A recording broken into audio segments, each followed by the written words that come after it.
si de pronto quieres hacer un tipo de presentación o algo así como para decir quién eres o algo así. ¿Sí? ¿Quiere que me presente Sí, o qué? sí, señor. Bueno, entonces bien. ¿Ya? Ujú, sí, señor. Bueno, yo me llamo Enrique Maldonado, vivo en Villa de Leyva hace 27 años. Mi familia tiene raíces en Villa de Leyva por parte de mi mamá, que nació en Villa de Leyva. Y yo estoy aquí dedicado desde hace 27 años a la guianza turística. Yo fundé la primera oficina de guianza turística en Villa de Leyva y he estado dedicado a la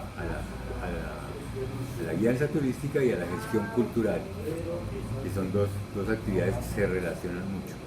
Listo, muchas gracias. Entonces, el problema como tal inicial es los incendios forestales que han ocurrido en Villa de Leyva. Entonces, la primera es, ¿cuál es de pronto el primer registro que tú conoces de que existió un incendio en Villa de Leyva? Así que se prendió la montaña. Bueno, Villa de Leyva ha tenido incendios desde más o menos desde que yo conozca, desde la década de los 80. Ok, ¿Sí? De hecho, en la casa de mis abuelos, que queda en la vereda de Capilla, sí, señor. tenía un bosque de robles muy grande, muy bonito, y todo ese bosque se incendió a finales de los 80. Se quemó todo. Sí, señor. Entonces los incendios eran muy frecuentes, ¿sí? Y se quemaban muchos robles, que es lo que más pesar nos daba.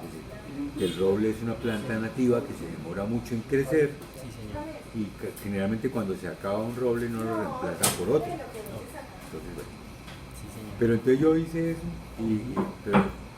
pero tampoco era consciente de cuántos incendios habían ocurrido antes, Ujú, porque yo no vivía en Villa de Leyva, yo vivía en Bogotá y pues no estaba tan conectado con los sucesos cotidianos del pueblo. Yo venía directamente a la casa de mis abuelos y pasaba vacaciones y luego me iba para Bogotá, nomás. sí, señor. Pero resulta que en los años 90, empezando los 90, eh, una fundación alemana, la Fundación Friedrich Ebert de Colombia, organizó un concurso de video ecológico que se llamó Parques para la Vida. Sí, señor. Y ese concurso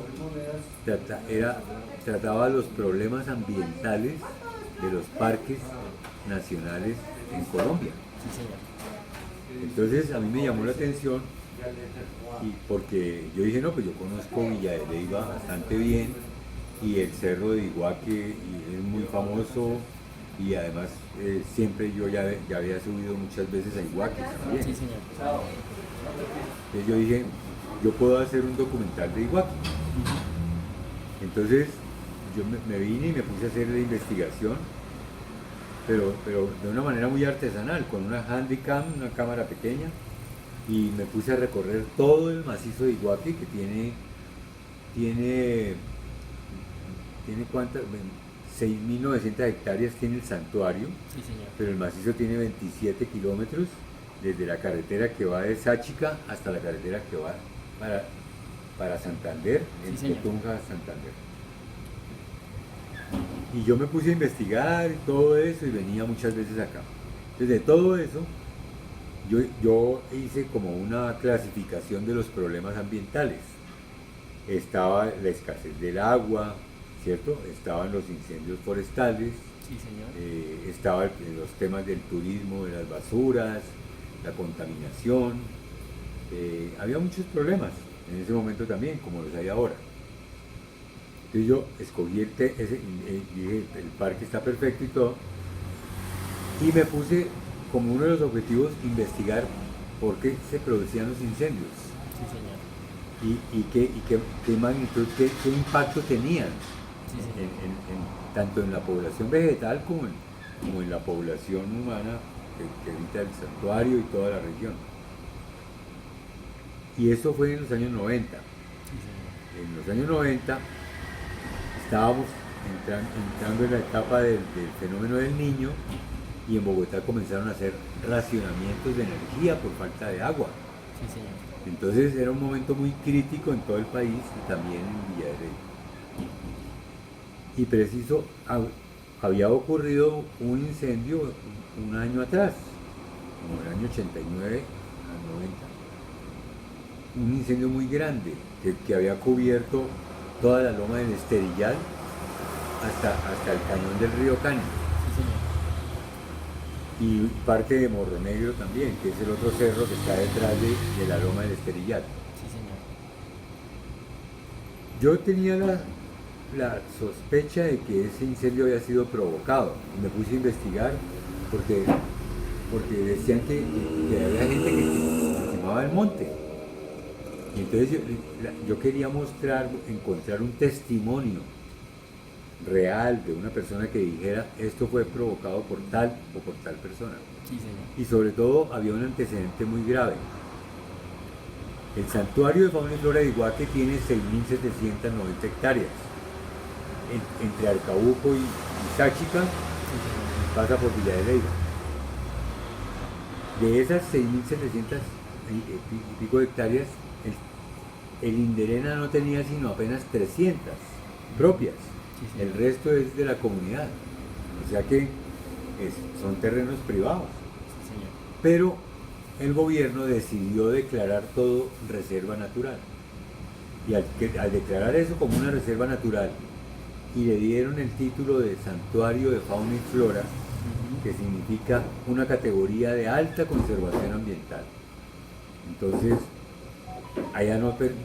con esa declaratoria no se permite tener ganado, no se permite cultivar en la zona que se declare así, no se permite construir casas, Sí, señor. es decir, se convierte en un santuario, un sitio intocable, Sí, señor. pero la gente tiene sus propiedades ahí y que le toca hacer eso por fuera del santuario, pero adentro no puede hacer nada de eso, no puede tener vacas, no puede sembrar maíz, ni papa, ni nada. ¿Ven? Entonces, ¿qué ha pasado con ese incendio?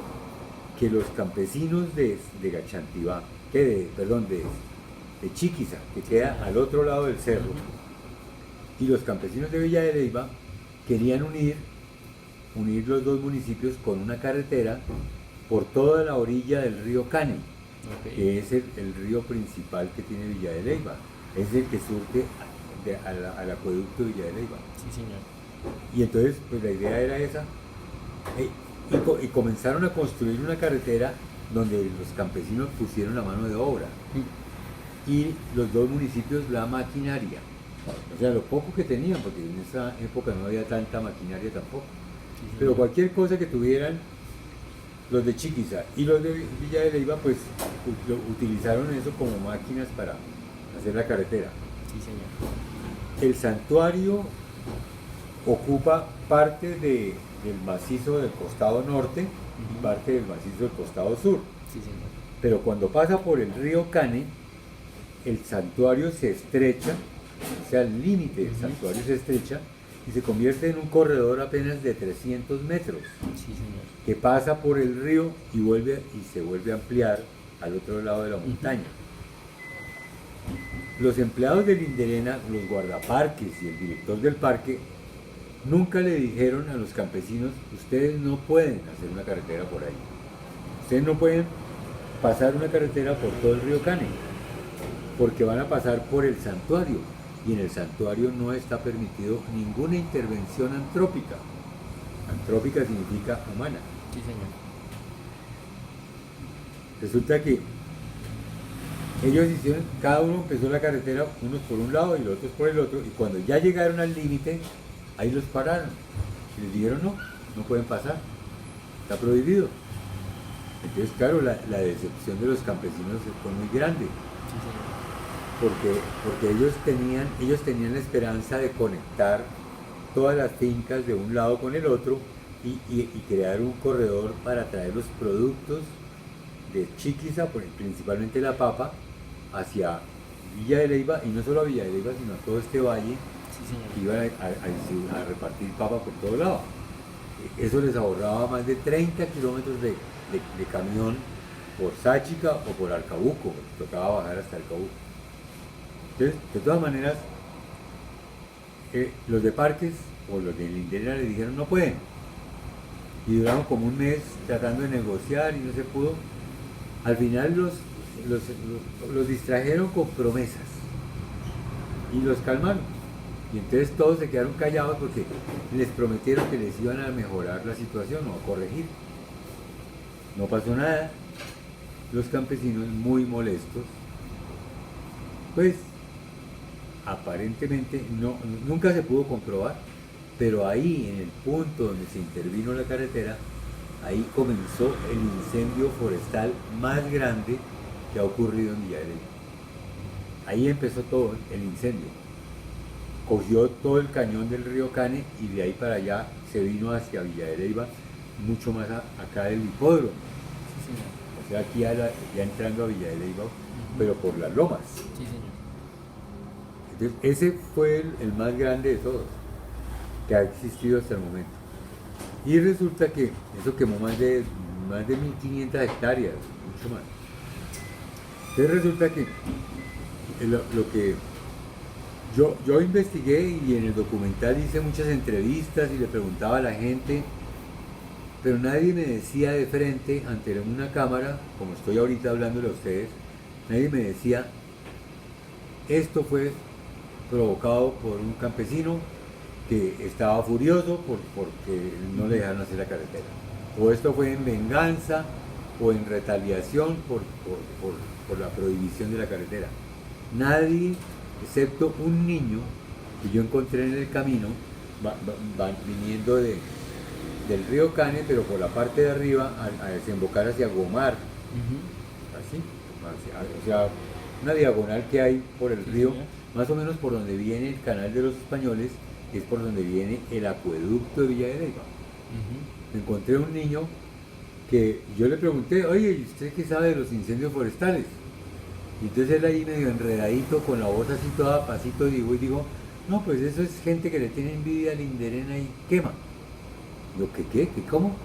Y entonces cuando yo le dije, repítame otra vez, ¿quién cree usted que, por qué ocurren los incendios forestales? Me dijo, es que le tienen envidia a la Inderena. Entonces ahí fue la única persona que fue capaz de decir en cámara que era un problema causado por las restricciones del uso del suelo en la orilla del río Cane. ¿Sí?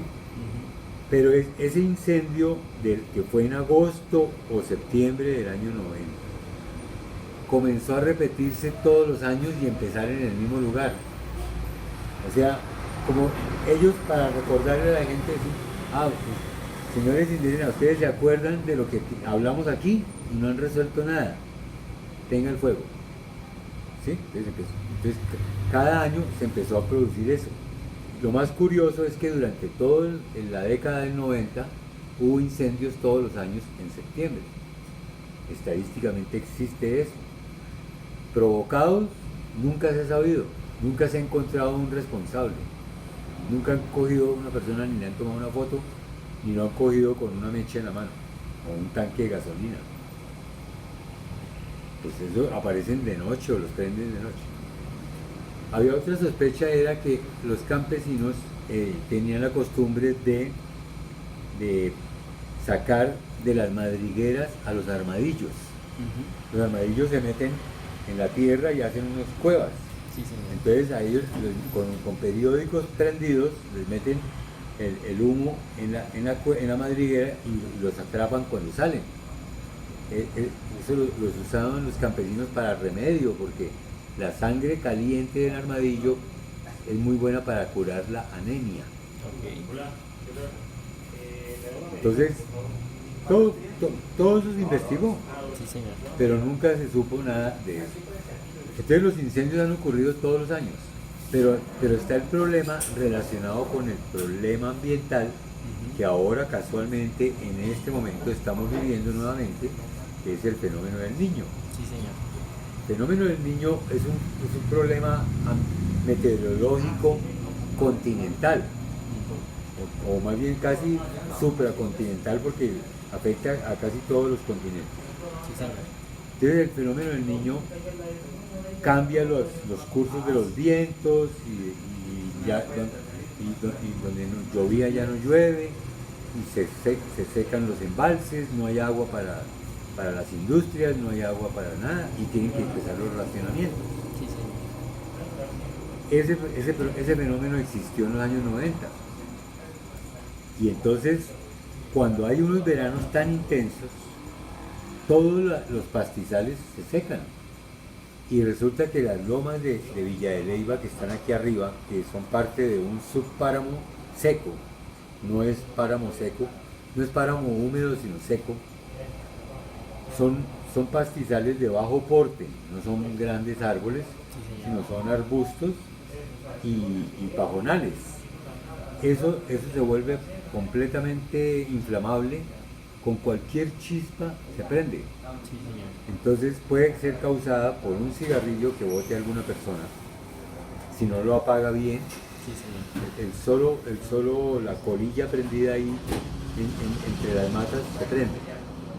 Ocurre también que dicen otras personas que la estática los iones positivos, que la estática que se mantiene con el polvo.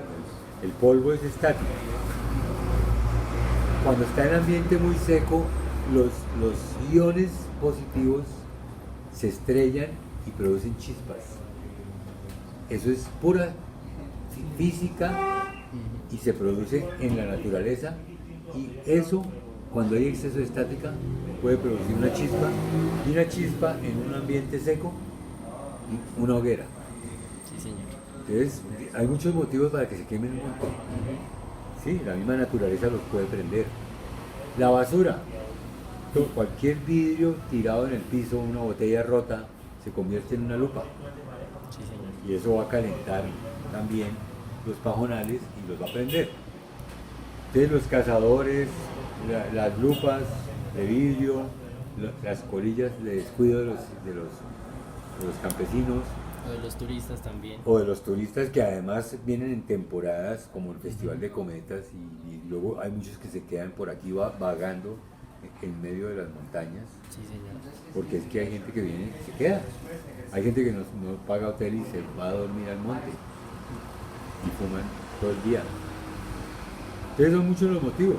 Sí, señor. Entonces yo hice un documental sobre eso, se llamó Iguaque, mito y realidad, dura 1 hora y está dividido en 2 capítulos. Uno se llama Los hijos de Bachué, que yo considero los hijos de Bachué todos los que nacimos en esta región, porque Bachué es el mito de la creación Sí, en esta zona del mundo. Y el otro se llama El Santuario, que es donde está en la laguna de Iguaque, que es de donde sale Bachué. Entonces yo hice ese recorrido en espiral e hice el documental, que nunca se presentó en el concurso. Yo soy muy de buena para los concursos. Hago trabajos que no sirven para nada. Entonces, dirías que, por ejemplo, la represalia que tenían los campesinos hacia el instituto que protegía el santuario continuaría hoy. O sea, por ejemplo, en 2014 hubo un incendio grande, bastante grande, que parecieron 3, no sé si te acuerdas. ¿Ese crees que también lo ocasionaron ellos? ¿O de pronto ya esas represalias? Pues es decir, yo después de todos los años lo que he visto, a mí no me cabe la menor duda de que los incendios son provocados. Sí, porque son cada 2, 3 años siempre. Y son provocados por muchos motivos, porque, es decir, hablemos de los pirómanos. ¿Qué es un pirómano? Un pirómano es una persona que tiene una manía de producir fuego, y lo hace de una manera ahí medio semi-inconsciente, por un impulso, ¿sí? Por ejemplo, que si él ve unos troncos ahí secos en el piso, tiene la tentación de ver fuego, prende, y lo hace de una manera inconsciente. O sea, los mismos pirómanos pueden ser causantes también. Hay muchos motivos, no se puede hablar de uno. Sí, señor. O sea, hay problemas de delincuencia, o digamos, se puede llamar, o de atentados criminales, que serían los que sí lo hacen conscientemente, Sí, señor. por venganza, por una venganza. Otros lo pueden hacer por una venganza con un vecino nomás. Imagínense un vecino, por dañarle un cultivo, le queman el monte, ¿sí?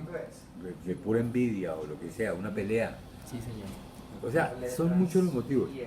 Lo cierto es que la naturaleza está muy vulnerable y, como se dice coloquialmente, se prende con un fosforito. O sea, es como cuando usted dice, uy, está muy vulnerable, se prende con un fosforito. Está tan lleno de tensión que con una chispita se prende. Así es. Entonces, los incendios son muy frecuentes en un ambiente seco, y Villa de Leyva tiene un ambiente seco. Sí, señor. Villa de Leyva tiene un clima de 18 grados, tipo mediterráneo, no es húmedo, y aquí tenemos unas temporadas de lluvia muy cortas, una en marzo y otra en octubre, que no dura más de 8 o 10 días. El resto del año cae un aguacero cada 8, cada 15 días, un aguacerito que no alcanza. Sí, por ahí de una hora. Exacto. Entonces, nosotros somos propensos a los incendios por naturaleza. Valga la metáfora, la naturaleza nuestra es vulnerable y es propicia para incendiarse ella. No necesita sino un pequeño impulso de cualquier motivo, de cualquier lado. ¿Y consideras que puede existir algún tipo de solución social ante al menos alguna de las posibles causas de los incendios? Sí, claro, nosotros siempre hemos propuesto como veeduría ambiental, porque yo también formo parte de veedurías ambientales, y creamos una también acá. Sí, mire, es muy sencillo porque los incendios se pueden producir en cualquier parte. En la casa de uno se puede producir un incendio en cualquier momento, un cortocircuito, ¿sí? Un cable que se estaba por desprenderse y se desprendió y se unió a otro, produjo una chispa y usted no estaba, se quemó la casa. Una esperma que estaba prendida no se apagó bien, se derritió ahí encima de la cama y produjo un incendio también. O sea, los incendios se pueden producir en cualquier momento. Entonces, la teoría nuestra, lo que siempre se le sugirió a la alcaldía, es que uno no, para que no se le queme la casa, uno tiene que estar en la casa. Si yo me voy de la casa a las 3 horas, cuando llegue, ya se quemó la casa. Si en el monte no hay nadie vigilando, la casa se quema, o sea, el monte se quema. Cuando usted va a ir, ya el viento ha propagado eso y no lo detiene nada.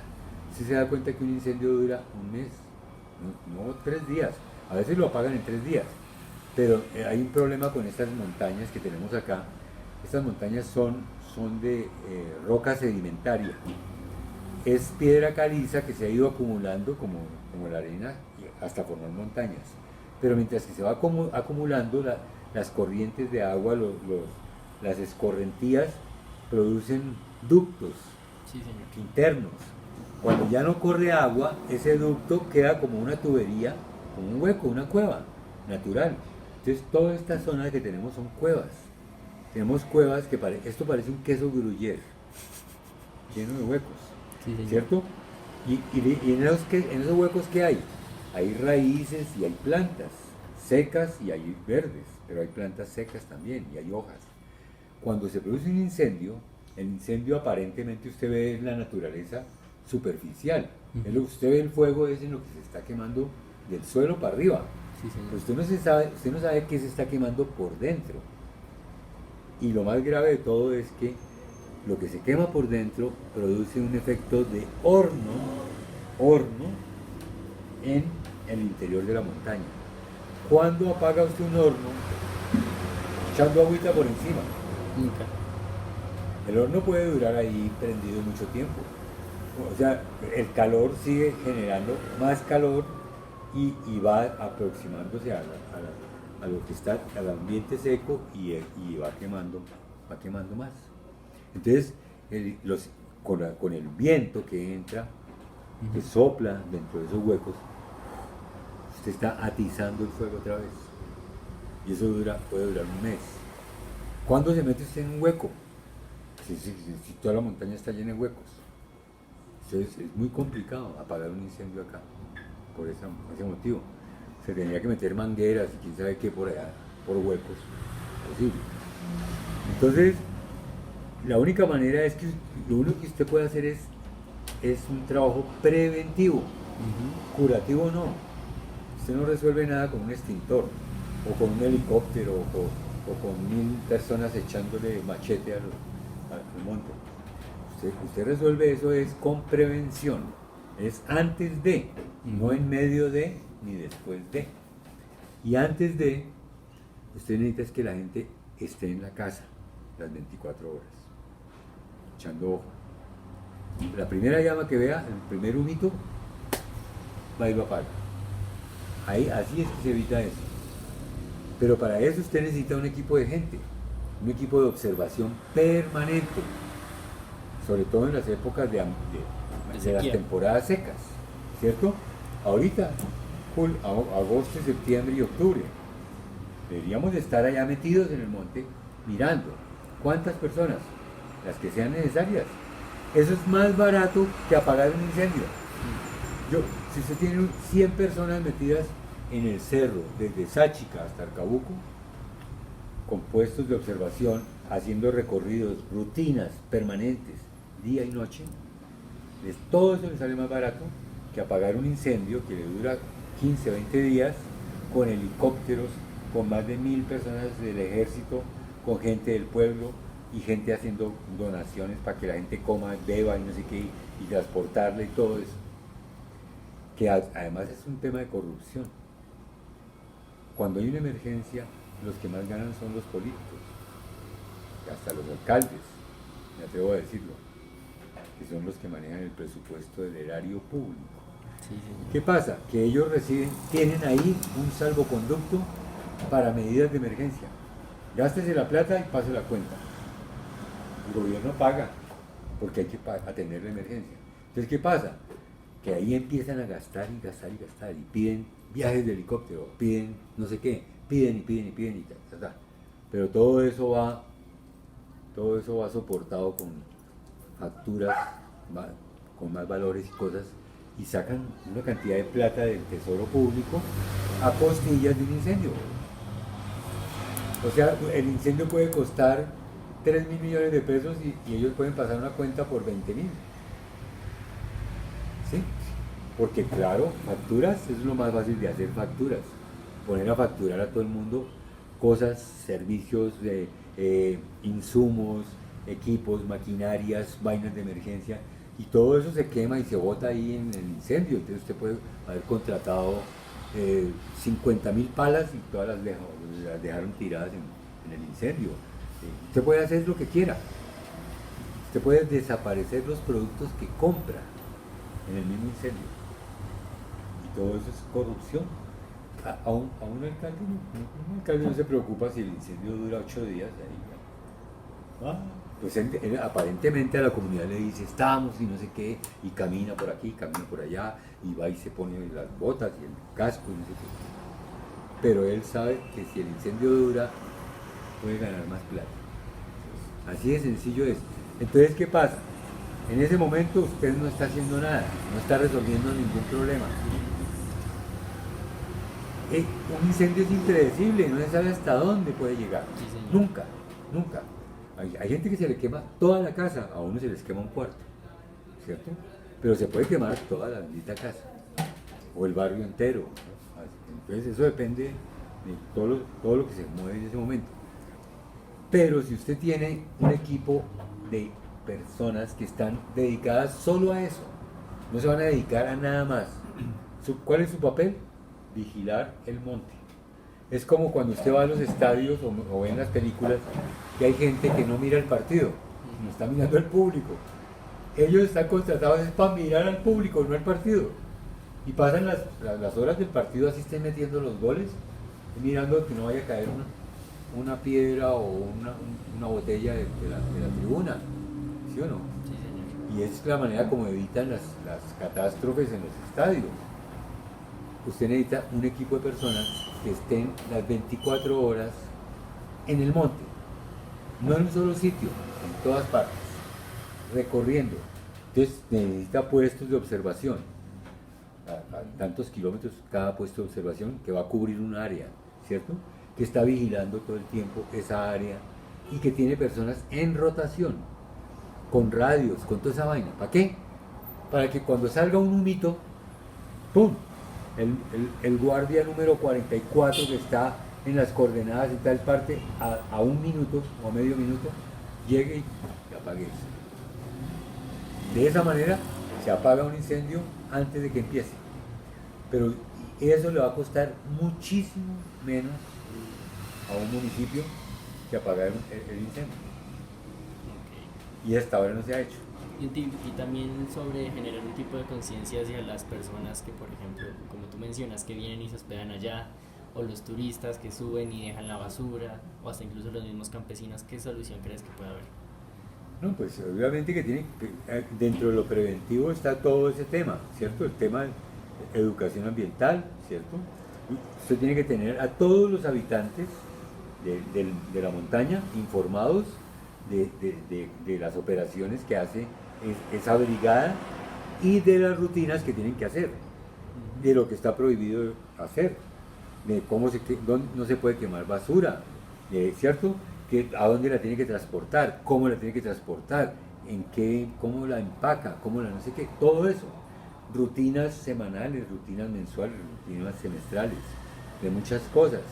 Todo eso es educación para la población, pero también para el turista, claro, cuando usted llega, cuando cada persona que llega tiene que saber que si se va a meter a la montaña no puede hacer esto y esto, ¿sí?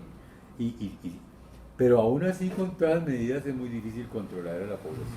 ¿Se te ocurre que de Pero pronto... lo que yo le decía, perdón, Tranquilo. un pirómano. Usted no puede identificar un pirómano. ¿Cómo lo identifica? Una persona que camina por cualquier parte, bien vestido o mal vestido, no importa cómo esté vestido, usted no sabe que es pirómano y él no lleva un aviso que dice soy pirómano. Pero esa persona tiene un problema y esa persona actúa inesperadamente en cualquier momento, en cualquier lugar. Eso es muy difícil de controlar. Lo único que usted puede controlar es el fuego que se inicia. Donde haya fuego, de una. ¿Sí o no? Sí, señor. Creo que ya. ¿Sí está bien o hay algo más que le deba contar? No, yo creo que sí, ya con eso. Con eso ya es suficiente. Muchas gracias, señor. Excelente. Esa es la idea.